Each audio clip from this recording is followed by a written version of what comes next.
മുഖ്യമന്ത്രി പിണറായി വിജയനെ വലിച്ചു കീറി ജി സുധാകരൻ. വളർന്നത് പിണറായിയുടെ തണലിലല്ലെന്ന ജി സുധാകരൻ.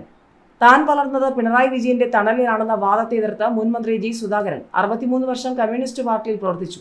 15-ാം വയസ്സിലാണ് പാർട്ടിയിൽ അംഗത്വം എടുത്തത്. 1967 പിണറായി വിജയനെ തിരുവിതാംകൂറിൽ ആർക്കും അറിയില്ലായിരുന്നു. അദ്ദേഹം അന്ന് തലശ്ശേരിയിൽ മാത്രം ഒതുങ്ങി നിന്ന നേതാവായിരുന്നുവെന്നും ആലപ്പുഴയിൽ രാഹുൽ ഗാന്ധി പങ്കെടുത്ത പ്രചാരണ പരിപാടിയിൽ സുധാകരൻ പറഞ്ഞു. തന്റെ അനുജനും രക്തസാക്ഷിയുമായ ഭുവനേശ്വരന്റെ കേസ് നടത്താൻ പിണറായി വിജയന്റെ നേതൃത്വത്തിലുള്ള പാർട്ടി 10 പൈസ പോലും നൽകിയില്ല.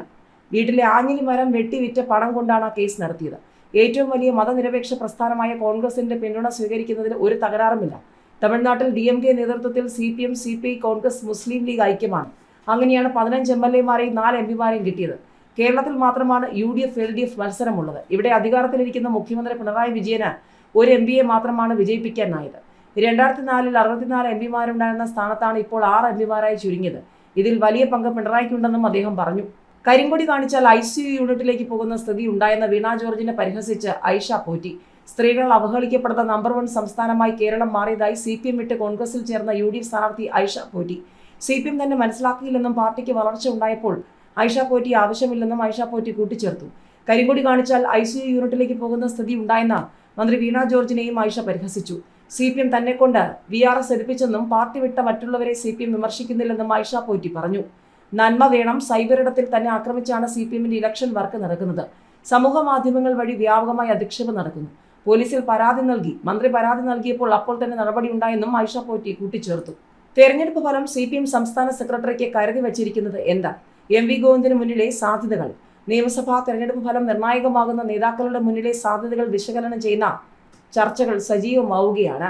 MV ഗോവിന്ദനെ വിലയിരുത്തണമെങ്കിൽ കോടിയേരി ബാലകൃഷ്ണനെ കുറിച്ച് പറയേണ്ടി വരും. കോടിയേരിയുടെ അകാല വിയോഗത്തെ തുടർന്ന് CPM സംസ്ഥാന സെക്രട്ടറിയായ MV ഗോവിന്ദൻ നേരിടുന്ന ഏറ്റവും കടുത്ത വെല്ലുവിളിയും ഈ താരതമ്യമാണ്. ഇടതുമുന്നണിക്ക് മികച്ച വിജയം നേടാനായാൽ അത് MV ഗോവിന്ദന്റെ കൂടി ജയമായി മാറും. കണ്ണൂരിലെ ഉൾപാർട്ടി സമവാക്യങ്ങളിലും സംസ്ഥാന രാഷ്ട്രീയത്തിലും കരുത്തനായി തന്നെ നിലനിൽക്കാനാകും. സെക്രട്ടറി എന്ന നിലയിൽ പാർട്ടികൾ കൂടുതൽ പിടിമുറുക്കാനും സർക്കാർ തീരുമാനങ്ങളെ നിയന്ത്രിക്കാനും അടക്കം കഴിയും. വരുന്ന സംസ്ഥാന സമ്മേളനത്തിലും സംസ്ഥാന സെക്രട്ടറിയായി തുടരാനാകും. ജയിച്ചു വന്നാൽ ഭാര്യ PK ശ്യാമളയ്ക്ക് മന്ത്രിസ്ഥാനം ലഭിക്കാനും സാധ്യതയുണ്ട്.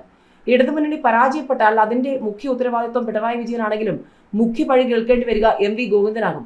പിണറായി വിജയനെ നേരിട്ട് കുറ്റപ്പെടുത്താൻ പ്രയാസമുള്ള നേതാക്കളടക്കം സർവ്വ പഴിയും ചുമത്തുക MV ഗോവിന്ദന് മേലാകും. ഭാര്യ PK ശ്യാമളയെ മത്സരിപ്പിച്ചത് മുതൽ കണ്ണൂരിൽ നിന്നും പ്രധാന നേതാക്കൾ പാർട്ടി വിടാനുണ്ടായ സാഹചര്യം വരെ MV ഗോവിന്ദൻ എന്ന ഒറ്റ നേതാവിന്റെ പിഴവായി വ്യാഖ്യാനിക്കപ്പെടും.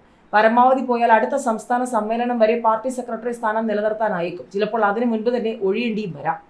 ഏതായാലും തീ പാറുന്ന നിയമം മുതൽ മുഖ്യമന്ത്രിയുടെ ധർമ്മടം വരെ കേരളം ഉറ്റുനോക്കുന്ന 5 VIP മണ്ഡലങ്ങളും ചർച്ചയാവുകയാണ്. നിയമവും പാലക്കാടും പേരാവൂരും അമ്പലപ്പുഴയും മഞ്ചേശ്വരവും കഴക്കൂട്ടവും കാട്ടാക്കടയും ഒക്കെ എങ്ങോട്ട് പോകുമെന്നുള്ളത് തന്നെയാണ് ഏവരും ഉറ്റുനോക്കുന്നത്.